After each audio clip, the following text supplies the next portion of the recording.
Book VII.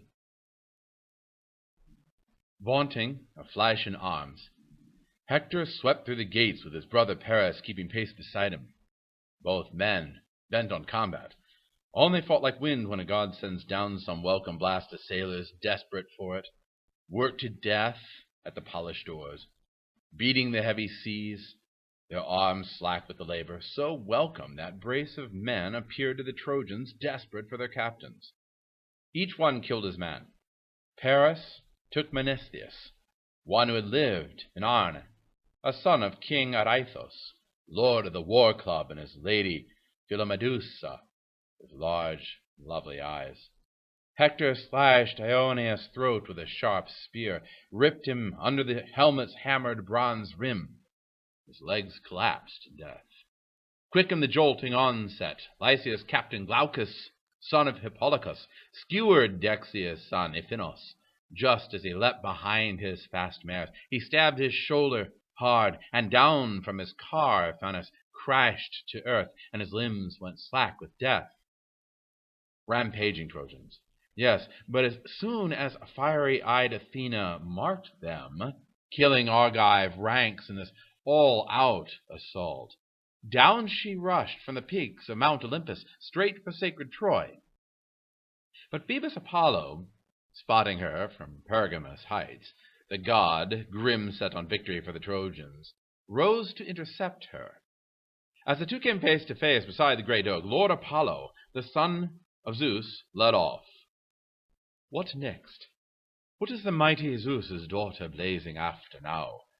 Down from Olympus, what heroics stir your heart? No doubt you'll hand your Argives victory soon. You'll turn the tide of battle. You have no mercy, none for dying Trojans. Come, listen to me. My plan is so much better. Let us halt the war and the heat of combat now, at least for today. They'll fight again tomorrow, until they win their way to the fixed doom of Troy. Since that is your only passion, you two goddesses, to plunder Troy to rubble. Athena's eyes lit up, and the goddess said, So be it, Archer of the sky. Those are my very thoughts, winging down from Olympus into the midst of Trojans and Achaeans. But tell me, how do you hope to stop the men from fighting? Hector, Lord Apollo the son of Zeus replied, will spur his nerve and strength, the breaker of horses. See if he'll challenge one of the Argives man to man. They will duel in bloody combat to the death. Achaeans armed in bronze will thrill to his call. They'll put up a man to battle shining Hector. So Apollo staged the action. Her eyes afire, the goddess Pallas did not resist a moment. She flashed the word, and Helenus, mantic spirit, the son of Priam, sensed what pleased the immortals' hatching instant plans, and coming up to Hector, he advised him quickly, Hector, son of Priam, you mastermind, like Zeus. Listen to me now. Let your brother guide you.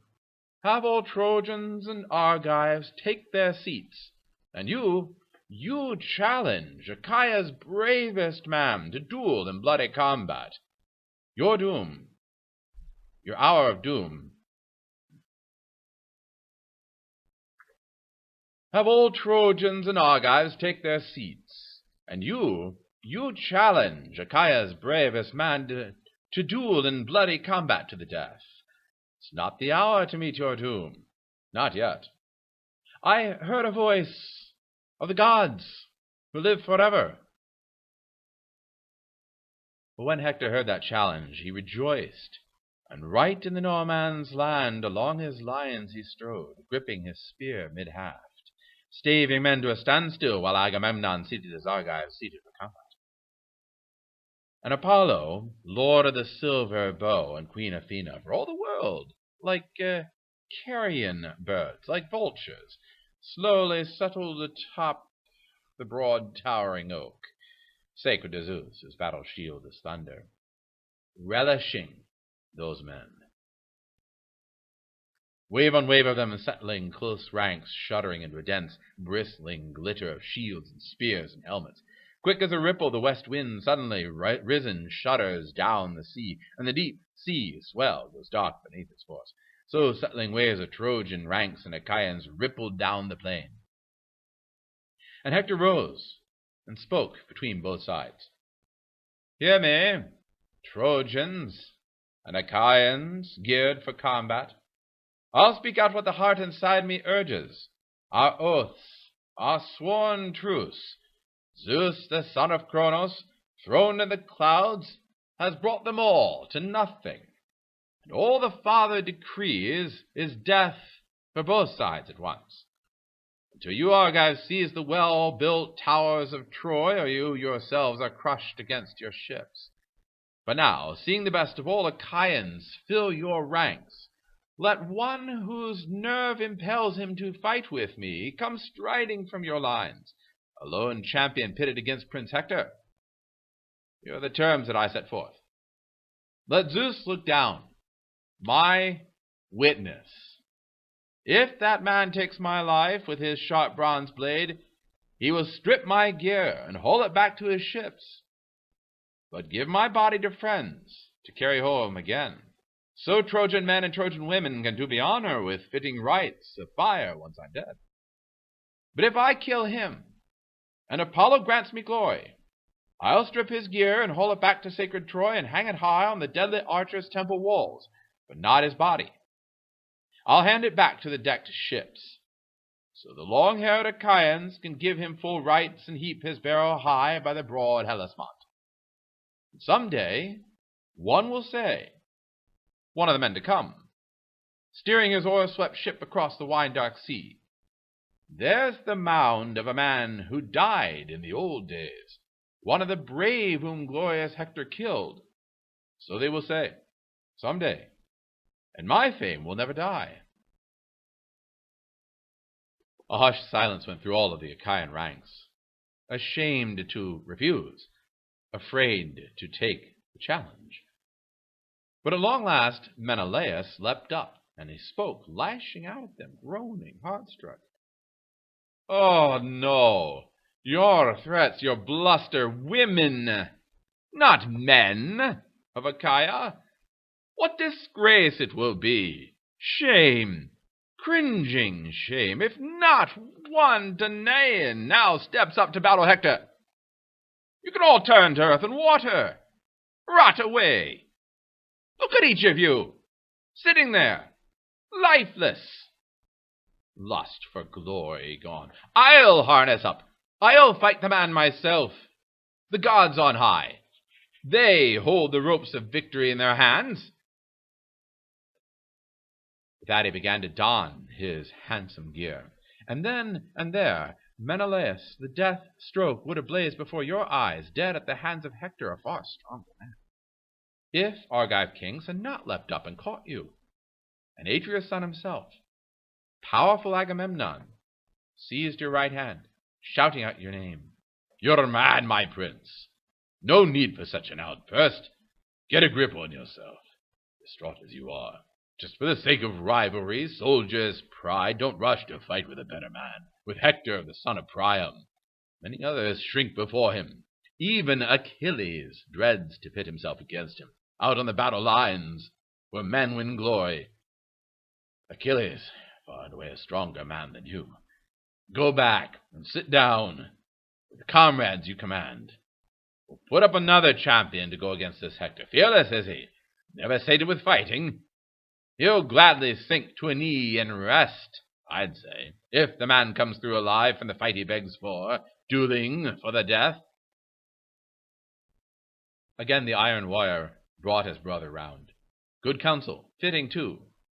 Menelaus yielded at once. His aides, elated, lifted the armor off his shoulders, and then Lord Nestor rose and spoke among men. No more. Oh, enormous sorrow comes to old Achaia. How he would groan at this, the old horseman Peleus, that fine speaker, the Myrmidons' famed commander. How he rejoiced that day, questioning me in his halls, when he learned the blood and birth of all the Argives. Now If he heard how all cringe in the face of Hector time and again, he'd stretch his hands to the gods and pray that life breath would quit his limbs and sink to the house of death. Oh, if only, Father Zeus, Athena, Apollo, I were young again.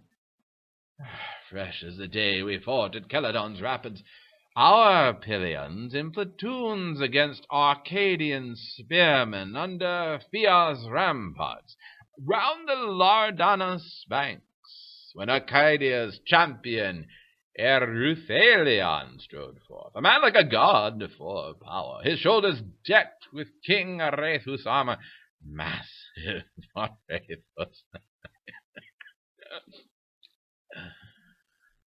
The Great War Club, so they called that hulk, his men-at-arms and their sashed and lovely women. He would never fight with a bow or a long spear. No, with his giant iron club he'd break battalions open.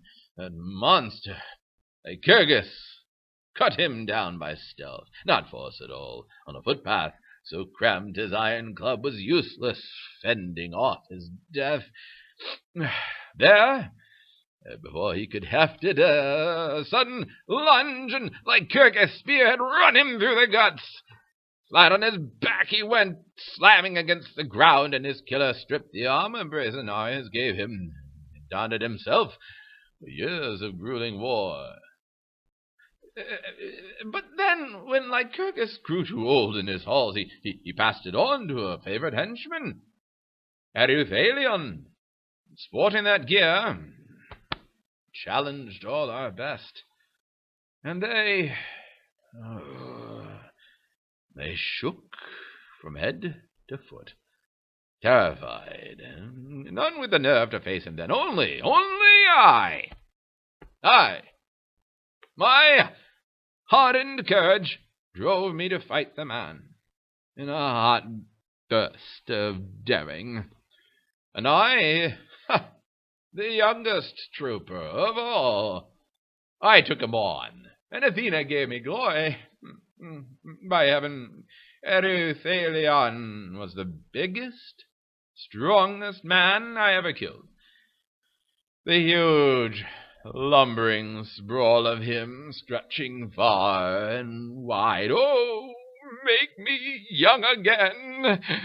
The strength inside me, steady as a rock. Hector with that flashing helmet would meet his match in combat in a moment.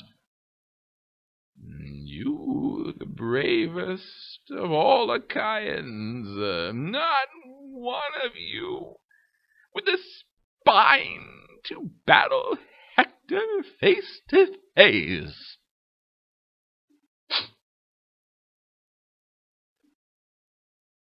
The old man's taunts brought 9 men to their feet. First by far Agamemnon, lord of men, sprang up, and following him Tyrides, powerful Diomedes, next the great and little Ajax, armed in fury. Idomeneus after them, and Idomeneus' good aid Meriones, a match for the butcher god of war. Eurypylus after them, Euaemon's son. Thoas, son of Andrymon, Odysseus out for exploit. All were roused to go up against Prince Hector. Once more the fine old horseman gave commands. Now, shake the lots for all. The first to the last man. We'll see who wins. He's the one to do his Achaean comrades proud, do himself proud, if he comes through alive from the fight that waits him, dueling to the death. And each soldier scratched his mark on a stone and threw it into Atrides Agamemnon's helmet. Fighters prayed, stretching hands to the gods. A man would murmur, scanning the wide sky, Father Zeus, let Ajax win, or Tydeus' son, or the proud king himself of all Mycenae's gold. So they prayed as the old horseman shook the lots, and one leapt from the helmet. The one they wanted most, great Ajax' lot it was, and the herald took it round through all the ranks, left to right for luck, and showed it to all Achaea's bravest men. None of them knew it,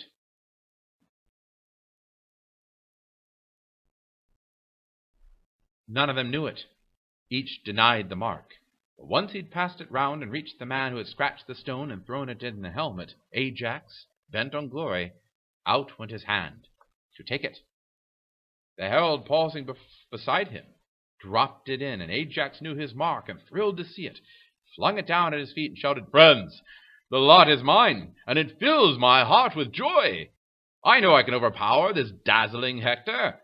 But come, while I strap my battle armor on, all of you pray to Cronos' son, almighty Zeus. Pray to yourselves in silence, so Trojans cannot hear. No, pray out loud. No one at all to fear. No one can rout me, his will against my will, not by force, God knows, and not by a sly maneuver either. I am not such a raw recruit, I like to think, born and bred on Salamis." So great Ajax vaunted, and men prayed to the son of Cronos, King Zeus. They'd call out, scanning the wide sky, "Father Zeus, ruling over us all from Ida, God of greatness, glory, now let Ajax take this victory, shining triumph. But if you love Hector, if you hold him dear, at least give both men equal strength and glory." And so they prayed, as Ajax harnessed himself in burnished, gleaming bronze, and once he had strapped his legs and chest in armor, out he marched like the giant god of battle, wading into the wars of men, when Zeus drives them hard. So clash and soldier on with heart-devouring hate. So giant Ajax marched, that bulwark of the Achaeans, a grim smile curling below his dark, shaggy brow. Under his legs, power taking immense strides, shaking his spear high, its long shadow trailing. The men of Argos exulted at the sight of him there, but terrible tremors shook Trojan fighters' knees. Hector himself, his heart pounding against his ribs. But how could he shrink before the enemy, slip back into a crowd of cohorts now? He was the challenger, he with his lust for battle.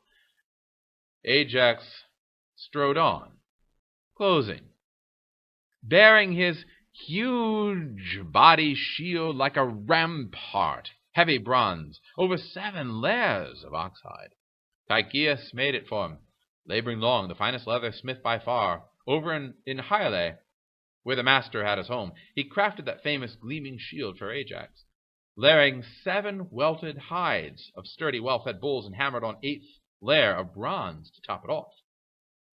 And now, holding that great shield before his chest, Telamonian Ajax marched right up to Hector, threatening with his deep, resounding voice, "Hector, now you'll learn, once and for all, in combat, man to man, what kind of champions range the Argive ranks, even besides Achilles, that Lionheart, who mauls battalions wholesale. Off in his beaked sea-going ships Achilles lies, raging away at Agamemnon, marshal of armies. But here we are, strong enough to engage you, and plenty of us too. So, come, lead off, if you can, with all your fighting power." A flash of his helmet, and rangy Hector shook his head. "Ajax, royal son of Telamon, captain of armies, don't toy with me like a puny, weak-kneed boy, or a woman never trained in works of war. War, I know it well.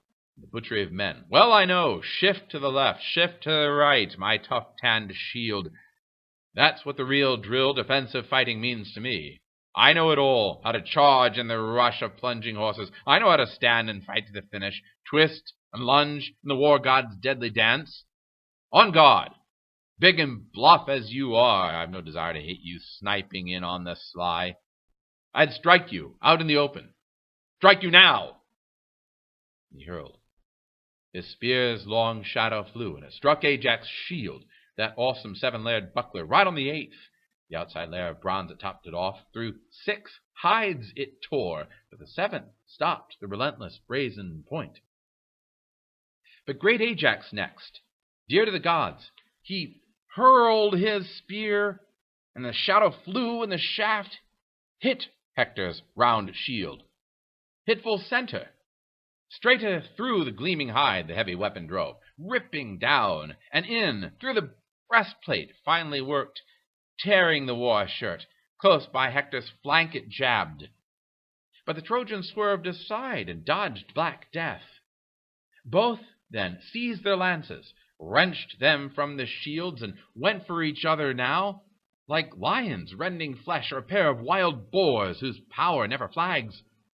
Hector stabbed at the buckler full center too, not smashing through, the brazen point bent back, and Ajax lunged at him, thrusting hard at a shield, and the shaft punched through, rammed him back in his fury, and grazed his neck, and the dark blood gushed forth. But not even then Hector quit the battle. Backing, helmet flashing, his strong hand hefting a rock from the field, dark jacket a ton weight, he hurled it at Ajax, struck the gigantic shield. 7 ox hides thick, struck right on the jutting boss, and the bronze clanged, echoing round and round, as Ajax, hoisting a boulder far larger, wheeled and heaved it, putting his weight behind it. Tremendous force! The rock crashed home, and Hector's shield burst in, hit by a millstone, and Hector's fine knees buckled. Flat on his back he went, his shield crashing down on him, swept him off his feet. But Apollo quickly pulled him up. And now they'd have closed with swords, hacked at each other, if heralds of Zeus and men had not come rushing in. One from the Trojans and one from the armed Achaeans, Talthybius and Idaeus, both with good clear heads, parting them, holding their staffs between both men. The herald Idaeus, cool, skilled in tactics, urged, "No more, my sons, don't kill yourselves in combat. Zeus, who marshals the storm cloud, loves you both. You're both great fighters. We all know that full well. The night comes on at last. Best to yield tonight." But the giant Ajax answered briskly, "Wait, Idaeus. Tell Hector here to call a truce. Mad for a fight. He challenged all our bravest. Tell him lead off. I'll take his lead, you'll see." His helmet flashed as Hector nodded. "Yes, Ajax. Since God has given you power, build, and sense, and you are the strongest spearman of Achaia, let us break off this dueling to the death, at least for today. We'll fight again tomorrow, until some fatal power decides between our armies, handing victory down to one side or another. Look, the night comes on at last. Best to yield tonight. So, you will bring some joy to Achaea's forces camped beside their ships, and most of all to your own troops, the comrades you command. But I'll go back to the great city of King Priam and bring some joy to the men of Troy and Trojan women, trailing their long robes. Thankful for my return, they'll go to meet the gods and sing their praises.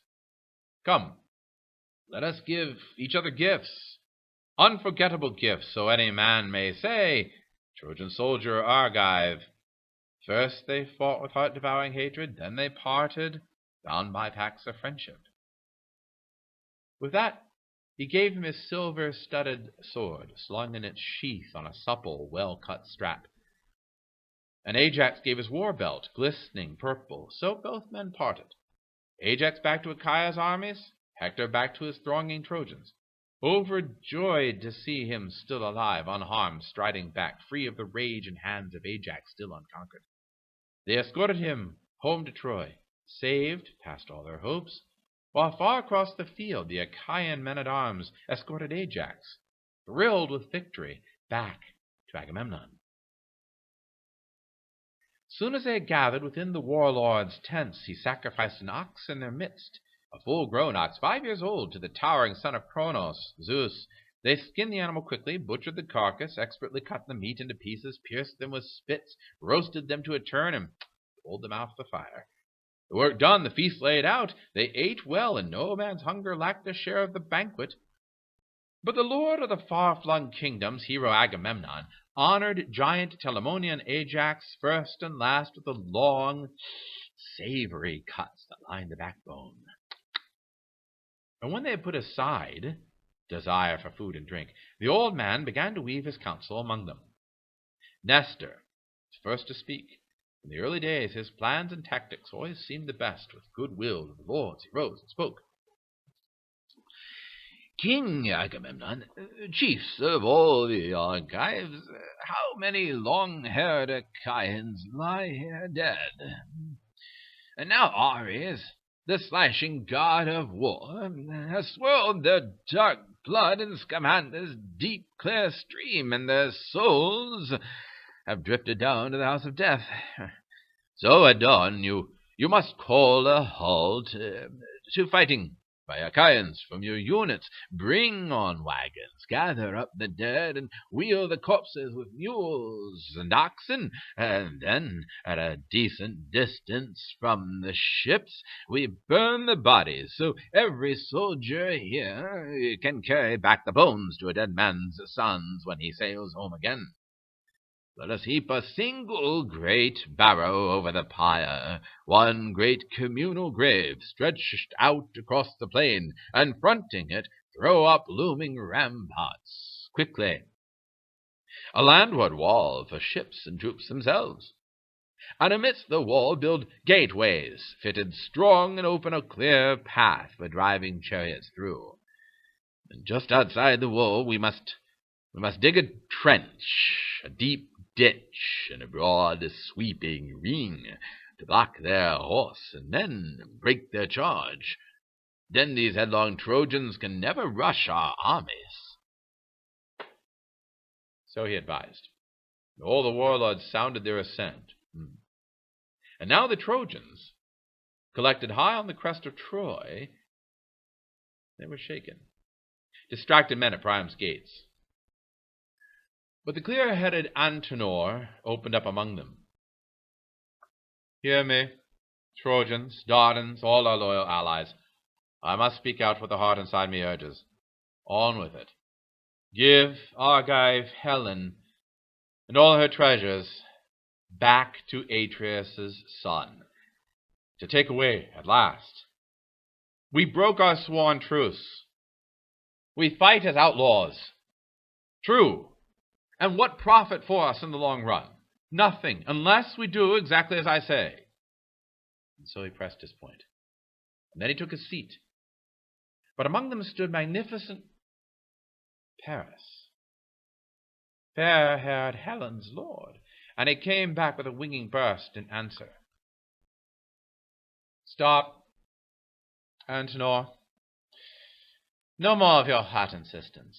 It repels me. You must have something better than this to say. But if you are serious, speaking from the heart, the gods themselves have blotted out your senses. Now, I say this to our stallion-breaking Trojans. I say no, straight out. I won't give up the woman with those treasures I once hauled home from Argos. I'll return them all, and add my own stores. With that concession, the prince sat down again. Then Priam, the son of Dardanus, rose among them, a man who could match the gods for strong advice. With goodwill toward all, he swayed his people. Hear me, Trojans, Dardans, all our loyal allies. I must speak out what the heart inside me urges, just as you always have. And stand your watches, each man wide awake. Back.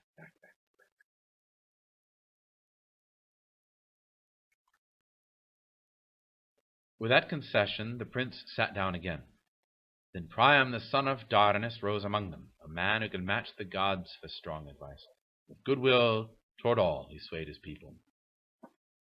Hear me, Trojans, Dardans, all our loyal allies.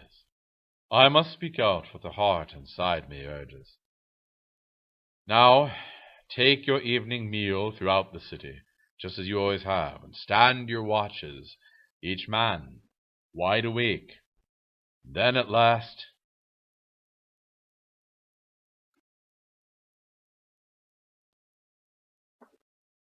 take 3.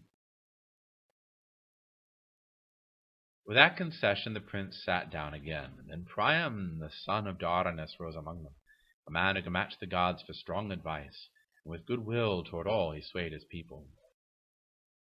Hear me, Trojans, Dardans, all our loyal allies.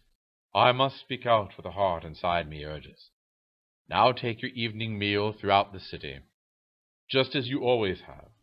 Stand your watches, each man wide awake.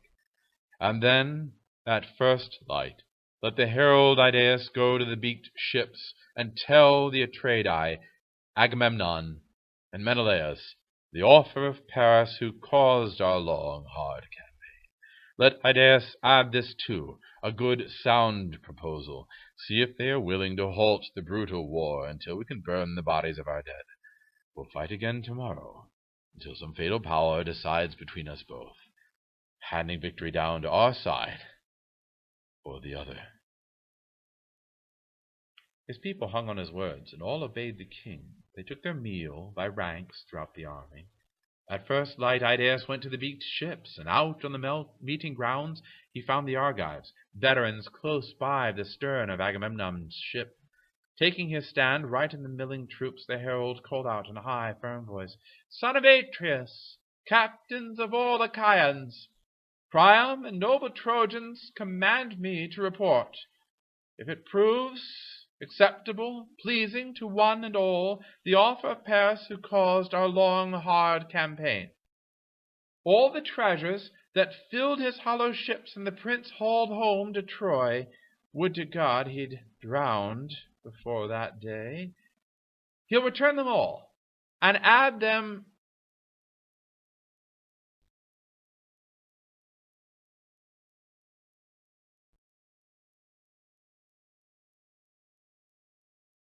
At first light Idaeus went to the beaked ships, and out on the meeting grounds he found the Argives, veterans close by the stern of Agamemnon's ship. No, go back. His people hung on his words, and all obeyed the king. They took their meal by ranks throughout the army. And at first light Idaeus went to the beaked ships, and out on the meeting grounds he found the Argives, veterans close by the stern of Agamemnon's ship. Taking his stand right in the milling troops, the herald called out in a high, firm voice, "Son of Atreus, captains of all Achaeans, Priam and noble Trojans command me to report.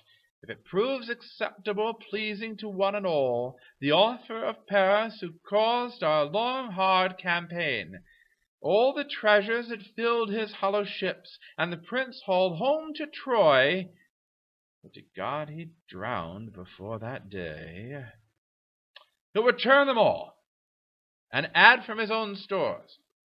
But the lawful wife of Menelaus, renowned Menelaus, he will not give her up. Paris makes that clear, though all Troy commands him to do precisely that. They tell me to add this too, a good, sound proposal, if you are willing. Come, we'll halt the brutal war until we can burn the bodies of our dead. We'll fight again tomorrow, until some fatal power decides between us both, handing victory down to one side or the other." So he spoke, and a hushed silence went through all the ranks. Finally Diomedes, lord of the war cry, shouted out, "No one touched the treasures of Paris. Helen either. It's obvious any fool can see it. Now at last the neck of Troy's in the noose. Her doom is sealed." All the Achaean soldiers roared out their assent, stirred by the stallion-breaking lord's reply, and King Agamemnon rounded on Idaeus. There's the Achaeans' answer, Idaeus, a declaration. You can hear for yourself. It is my pleasure, too. But about the dead, I never grudge their burning, no holding back for the bodies of the fallen. Once they are gone, let fire soothe them quickly. That is my sworn pledge. Zeus, my witness now.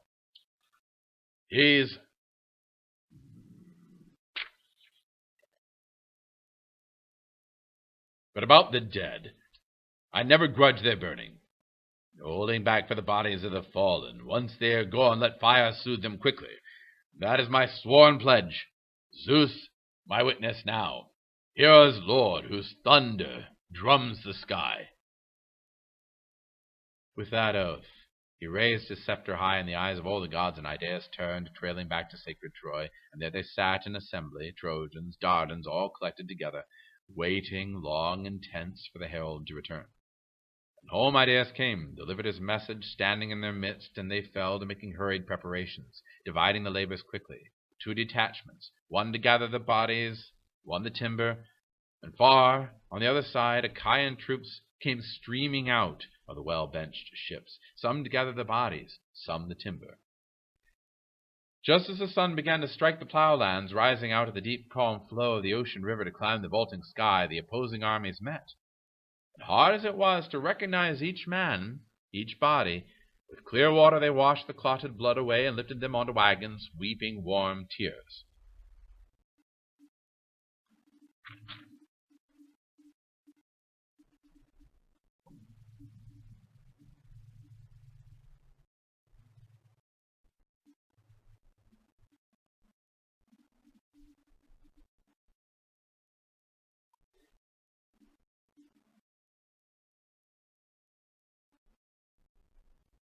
Priam forbade his people to wail aloud. In silence they piled the corpses on the pyre, their hearts breaking, burned them down to ash, and returned to sacred Troy.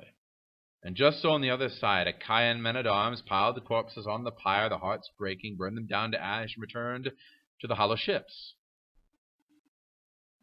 Then, with the daybreak not quite risen into dawn, the night and day still deadlocked round the pyre, a work brigade of picked Achaeans grouped. They heaped a single great barrow over the corpse fire. One great communal grave stretched out across the plain, and fronting it threw up looming ramparts quickly. A landward wall for ships and troops themselves, and amidst the wall built gateways, fitted strong to open a clear path for driving chariots through. And against the fortress, just outside the wall, the men dug an enormous ditch, broad and deep, and drove sharp stakes to guard it.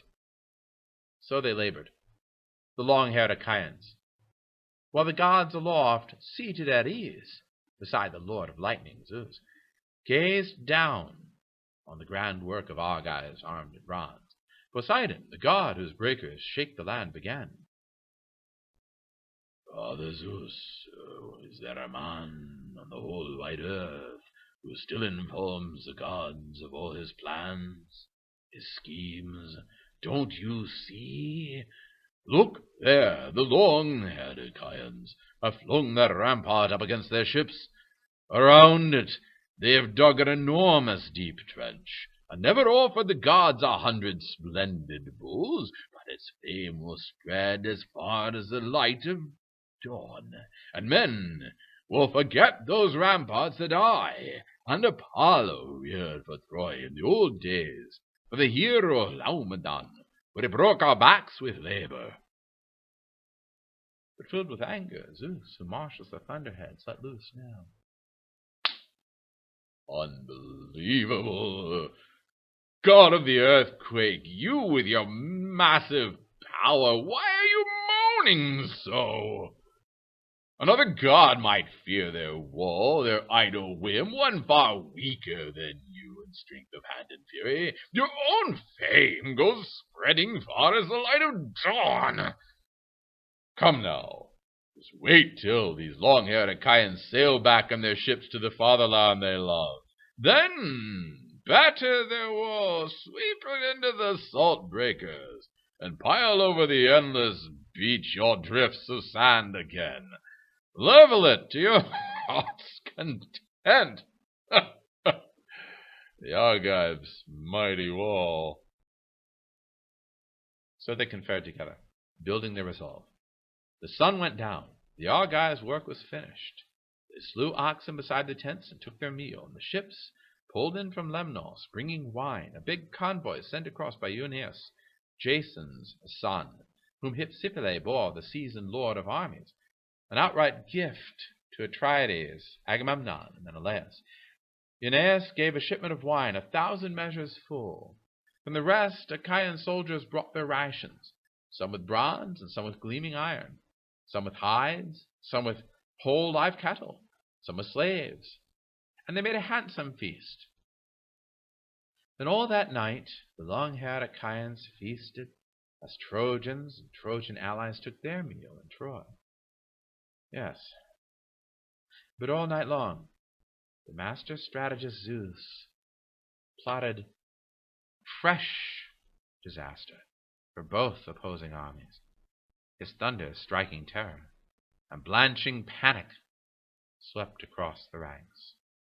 They flung wine from their cups and wet the earth, and no fighter would dare drink until he'd poured an offering out to the overwhelming summon of Kronos.